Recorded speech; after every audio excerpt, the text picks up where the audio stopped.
Good morning student. Last class में हमने प्रश्नावली 2.2 से संबंधित कुछ प्रश्नों को हल किया था। आज हम उससे आगे कुछ अन्य प्रश्नों को भी हल करेंगे। तो चलिए शुरू करते हैं। आज का हमारा पहला सवाल है, लिखा हुआ है कि 3 लगातार पूर्णांक बढ़ते क्रम में लेकर उन्हें क्रमशः 2, 3 और 4 से गुणा करना है। तो हमें जो योगफल है वह 74 प्राप्त होता है। तो पूर्णांक ज्ञात कीजिए। तो हमने पूर्णांक के बारे में पहले ही पढ़ चुके हैं। पूर्णांक होता है माइनस अनंत से लेकर प्लस अनंत तक, और बढ़ते क्रम में अर्थात जो 3 पूर्णांक होंगे, मान लेते हैं ये 6, 7 और 8 हो, अर्थात तीनों लगातार होंगे। यदि हम किसी को भी x मान लें तो ये क्या कहलाएगा? 7 कब आते हैं? जब 6 में कितना जोड़ेंगे? 1, सबका अंतर 1 है, तो यहाँ हो जाएगा x प्लस 1। और ये कब आएगा? x प्लस 2, अर्थात 6 में जब हम 2 जोड़ेंगे तभी हमें 8 मिलेगा। तो हमें जो 3 लगातार संख्या चाहिए, पहली को यदि हम x मानेंगे तो दूसरी हमारी हो जाएगी x प्लस 1 और तीसरी हमारी हो जाएगी x प्लस 2। अब क्या बोल रहा है कि उन्हें क्रमशः 2, 3 और 4, अर्थात पहली वाली संख्या को 2 से, दूसरी वाली संख्या को 3 से और तीसरी वाली संख्या को 4 से गुणा करना है। तो जब हमें योगफल प्राप्त होगा वो 74। तो जो योगफल होता है उसे हम बराबर में रखेंगे। कल हमने लास्ट क्लास में सीखा था कि जो हमें आंसर प्राप्त होता है उसे हमें बराबर की राइट साइड में रखना है और हमें समीकरण प्राप्त हो जाएगा, फिर हम उसको हल करेंगे। तो देखते हैं इसको हम कैसे हल करते हैं।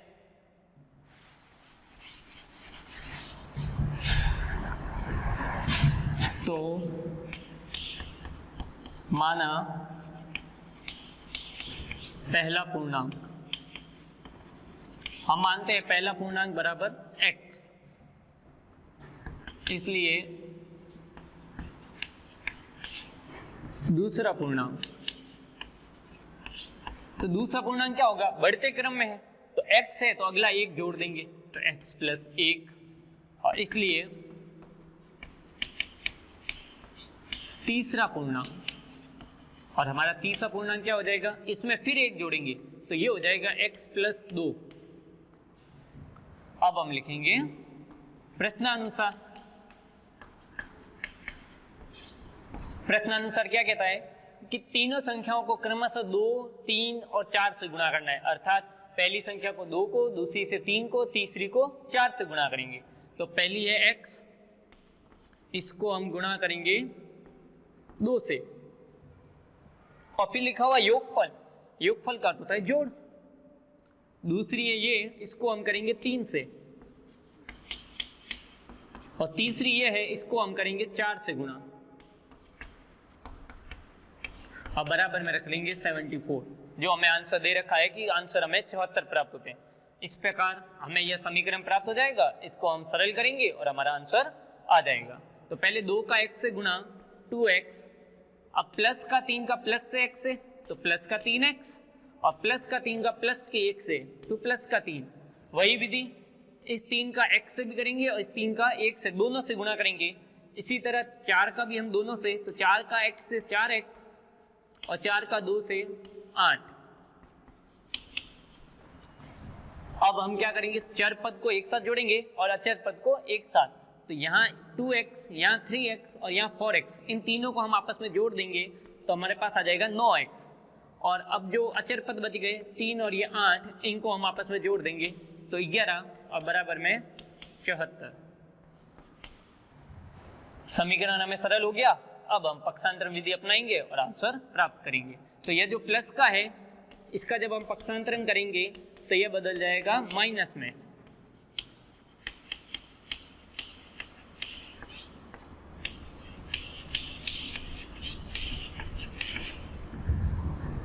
तो हमारे पास आ जाएगा 9x बराबर 63। 74 में से 11 घटा देंगे। अभी भी हम देखते हैं x अकेला नहीं है, उसके साथ 9 है, तो अब हमें 9 का पक्षांतरण करना पड़ेगा।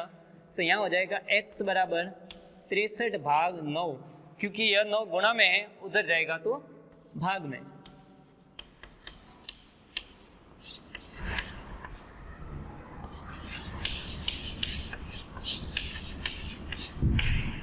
इस प्रकार अब जब हम 63 में 9 का भाग देंगे तो हमारे पास x की वैल्यू आ जाएगी 7। तो हमें x की वैल्यू मिल गई 7। अब x हमें क्या माना था, पहला पूर्णांक, तो लिख लेंगे अतः पहला पूर्णांक बराबर पहला पूर्णांक 7, क्योंकि x की वैल्यू हमारे पास 7 आ गई है। और दूसरा पूर्णांक क्या हो जाएगा, दूसरा पूर्णांक हो जाएगा x में 1 जोड़ो, अर्थात 7 में 1 जोड़ने पर, अर्थात दूसरा हो जाएगा 8, और तीसरा हमारे पास आ जाएगा, तीसरा पूर्णांक वो हमारे पास आ जाएगा x + 2 अर्थात 9। तो तीन संख्याएं कौन कौन सी होगी, अतः हमारे पास तीन पूर्णांक होंगे 7, 8 और 9। ये हमारे तीन आंसर होंगे। बढ़ते हैं हम दूसरे सवाल की तरफ।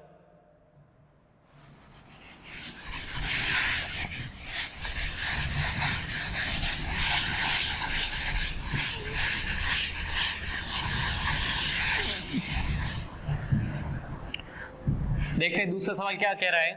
दूसरा सवाल बोलता है कि एक समद्विबाहु त्रिभुज है जिसका आधार 4/3 सेंटीमीटर है और उसका परिमाप 4 से 2/15 सेंटीमीटर है।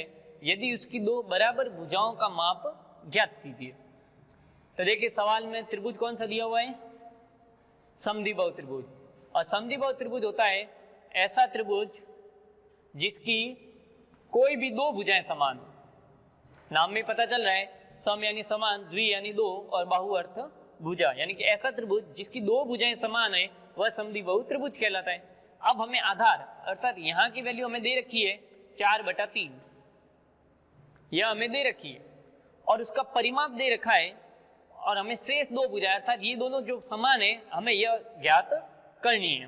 तो इसको हम x मान के सवाल को हल कर लेंगे। तो सबसे पहले हम लिखते हैं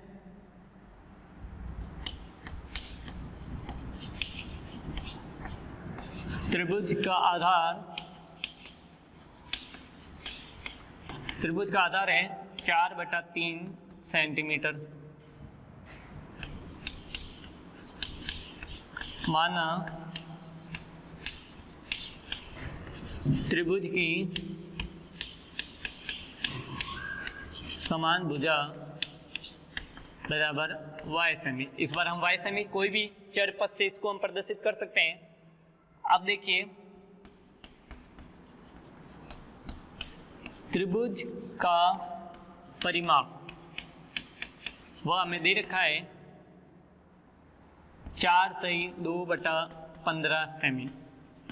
यह हमें त्रिभुज का परिमाप दे रखा है। तो अब हम क्या करेंगे कि हमें त्रिभुज का परिमाप दे रखा है तो हमें त्रिभुज के परिमाप का सूत्र याद होना चाहिए। तो त्रिभुज के परिमाप का सूत्र होता है तीनों भुजाओं का योग। तो त्रिभुज का परिमाप क्या हो गया, तीनों भुजाओं का योग।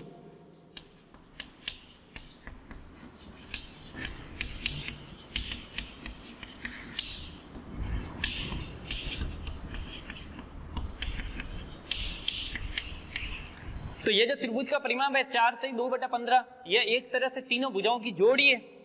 अब हम लिखते हैं प्रश्नानुसार। तो पहली भुजा क्या थी 4/3 प्लस दूसरी भुजा क्या थी x, और तीसरी भुजा भी क्या होगी x, क्योंकि यह त्रिभुज कैसा है समद्विबाहु त्रिभुज, और समद्विबाहु त्रिभुज के अंदर दो भुजाएं समान होती है। तो यदि हम इसको x नहीं लिखेंगे, हमने y माना है, यहाँ हमने y माना है, तो अब हम y लिखेंगे, x नहीं लिखेंगे। तो एक y है तो दूसरी भी y होगी, और बराबर में लिखेंगे 4 से 2/15।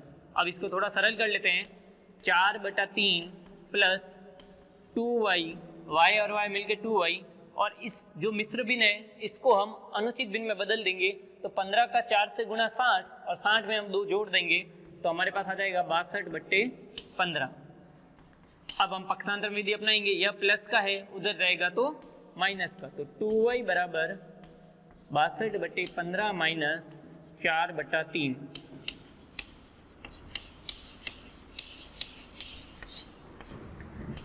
पक्षांतरण करने पर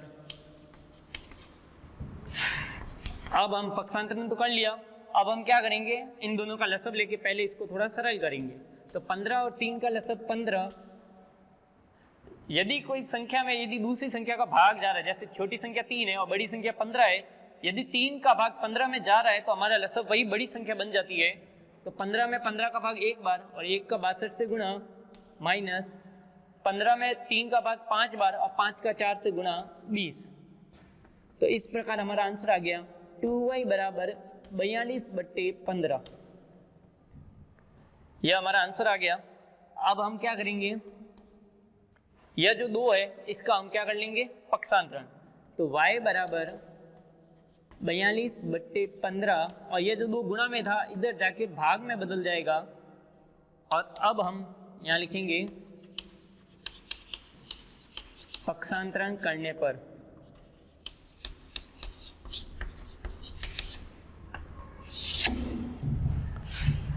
अब हम देखें तो यहाँ से ये 2 और यह कट जाएगा 21 बार, तो हमारे पास y की वैल्यू आएगी 21/15। और जब हम इसे काटेंगे वापस 3 के पहाड़े से तो 7/5। इन दोनों को हमने 3 के पहाड़े से काट दिया तो 7/5 और लास्ट में हम इसका भी मिश्र भिन्न बदल देंगे तो 1/2/5 सेमी। अर्थात y हमको किसने माना था, समान भुजा को। अतः y त्रिभुज जिसकी समान भुजा कितनी होगी, 1/2/5 या फिर 7/5 सेंटीमीटर। बढ़ते हैं हम आगे अगले सवाल की तरफ।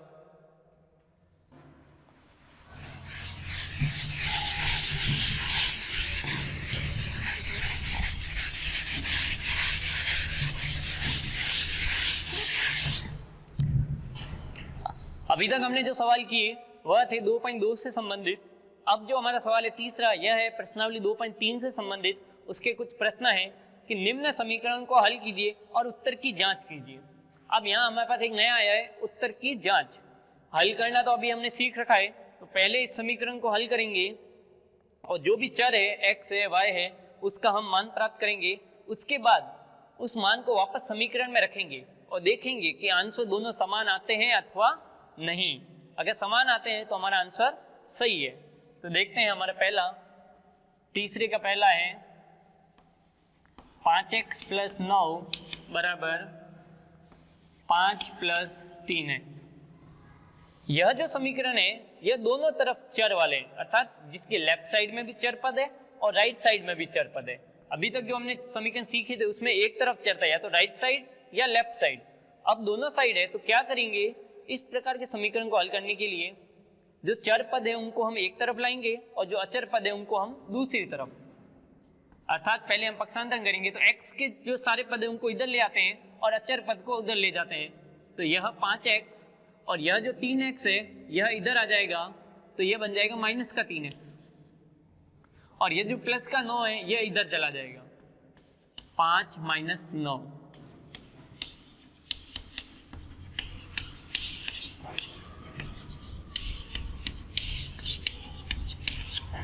वापस समझते हैं क्या किया, जो चर पद है उनको एक तरफ लाए और जो अचर पद है उनको दूसरी तरफ। तो 3x इधर आएगा तो माइनस का हो जाएगा और प्लस का 9 उधर जाएगा तो माइनस का। अब सरल कर लेते हैं, 5x में से 3x, 2x बराबर 5 में से 9 गए, 5 में से 9 जाएंगे तो -4 बचेंगे। और अब यह 2 गुणा में है, उधर चला जाएगा तो बन जाएगा भाग में, तो -4/2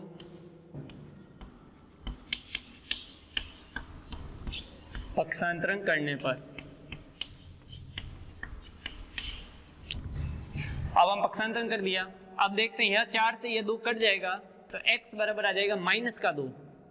यह 2 के पहाड़े से एक बार और यह 2 बार, तो -2 आ जाएंगे। तो अर्थात हमारे x की वैल्यू कितनी आ गई, -2। अब हम करेंगे उत्तर की जांच।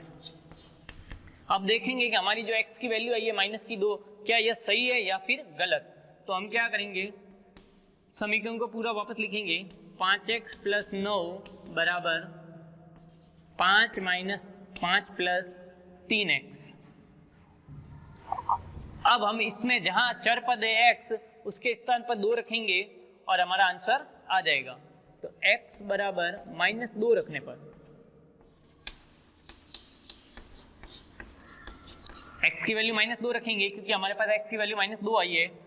अब देखते हैं 5 गुणा, यहाँ x है तो -2, प्लस 9 बराबर 5 प्लस 3 गुणा माइनस के 2। जहाँ भी x आएगा वहाँ हम उसकी वैल्यू -2 रखेंगे। तो 5 का -2 से गुणा -10 प्लस के 9 बराबर 5 का 5 और 3 का गुणा -2 से -6। अब देखते हैं माइनस का 10 और प्लस का 9 मिलके हो जाएगा माइनस का 1 और प्लस के 5 और माइनस के 6 यह भी हो जाएगा माइनस का 1। हम देखते हैं कि लेफ्ट हैंड साइड बराबर राइट हैंड साइड। आंसर में हम देखते हैं कि दोनों आंसर समान आ गए, इसीलिए हमारा जो x की वैल्यू आई है -2 यह एकदम सही है। अब हम देखते हैं दूसरे बिंदु की तरफ। अब हमारा दूसरा पॉइंट है 2y प्लस 5/3 बराबर 26/3 माइनस के y। वही तरीका, पहले हम इसको व्यवस्थित करेंगे। तो चर पद को एक तरफ लाएंगे तो 2y और ये जो माइनस का y है इधर आएगा तो प्लस का y हो जाएगा और 26/3 और ये जो प्लस का है उधर चला जाएगा तो माइनस का हो जाएगा। अब हम यदि यहाँ देखें तो यहाँ लिखेंगे पक्षांतरण।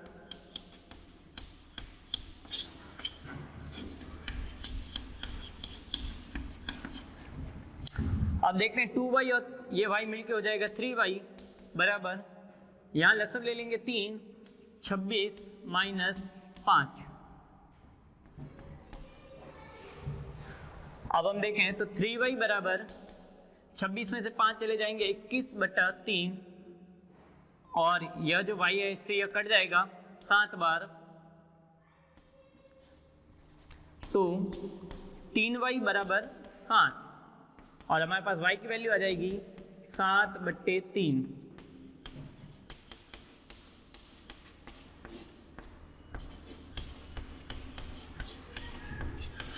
यहाँ जो ये 3 गुना में था इधर जाके भाग में बदल जाएगा और हमारे पास y की वैल्यू आ जाएगी 7/3। और अब हम जब इसके अंदर इसका मान रख के देखें और देखते हैं कि क्या हमारा उत्तर सही है या फिर नहीं। तो एक बार हम इस समीकरण को वापस लिखेंगे 2y प्लस 5/3 बराबर 26/3 माइनस y और अब हम लिखेंगे y बराबर 7/3 रखने पर। अब हम y की वैल्यू क्या रखेंगे 7/3। तो अब जहां y है वहां हम रखेंगे 7/3। तो 2 गुणा 7/3 प्लस 5/3 बराबर 26/3 माइनस 7/3। जहां भी y था वहां हमने रखा 7/3। अब गुणा करते हैं तो 14/3 प्लस 5/3 बराबर 26/3 माइनस 7/3। 3 लसब ले लेते हैं और दोनों समान हैं तो 14 प्लस 5। इसी तरह यहाँ भी 3 लसब ले लेते हैं तो 26 माइनस 7, 14 और 5 19/3 और यहाँ हम देखते हैं कि 26 में से 7 गए 19/3। तो अब हम देखते हैं कि दोनों साइड बराबर हैं, लेफ्ट हैंड साइड बराबर राइट हैंड साइड है। तो हम कह सकते हैं कि यहाँ हमारी जो y की वैल्यू आई है 7/3 वह सही है। बढ़ते हैं लास्ट सवाल की तरफ।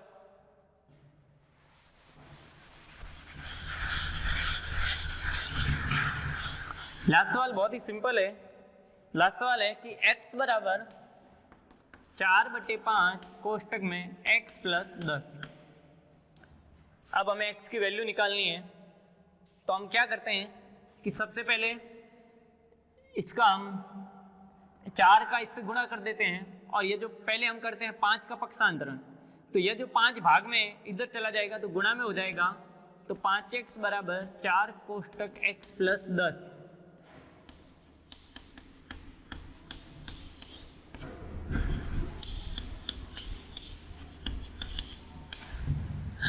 यह जो 5 भाग में है इधर जाके गुणा में हो जाएगा। और अब हम क्या करते हैं 4 का इससे गुणा कर लेते हैं तो 5x बराबर यह हो जाएगा 4x और 4 का 10 से गुणा हो जाएगा 40। अब फिर हम x पद को एक साथ ले आते हैं और यहाँ हम लिखते हैं पक्षांतरण करने पर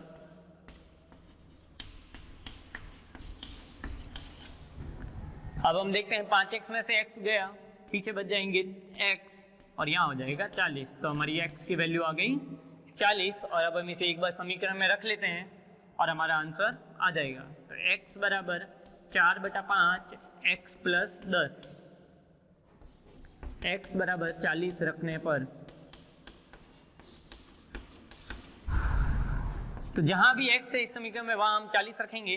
तो x की जगह 40 बराबर 4/5 कोष्टक में 40 प्लस 10।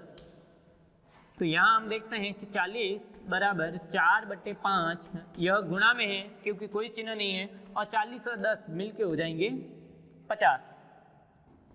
अब हम देखें तो यह 5 से 50 कट जाएंगे 10 बार और 10 का गुणा हो जाएगा 4 से 40।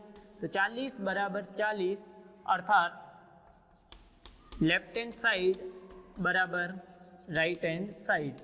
तो हम इस प्रकार कह सकते हैं कि हमारा आंसर सही है। तो आज हमने 2.3 से संबंधित प्रश्नों को हल किया। नेक्स्ट क्लास में हम प्रश्नावली 2.4 से संबंधित प्रश्नों को हल करेंगे। धन्यवाद।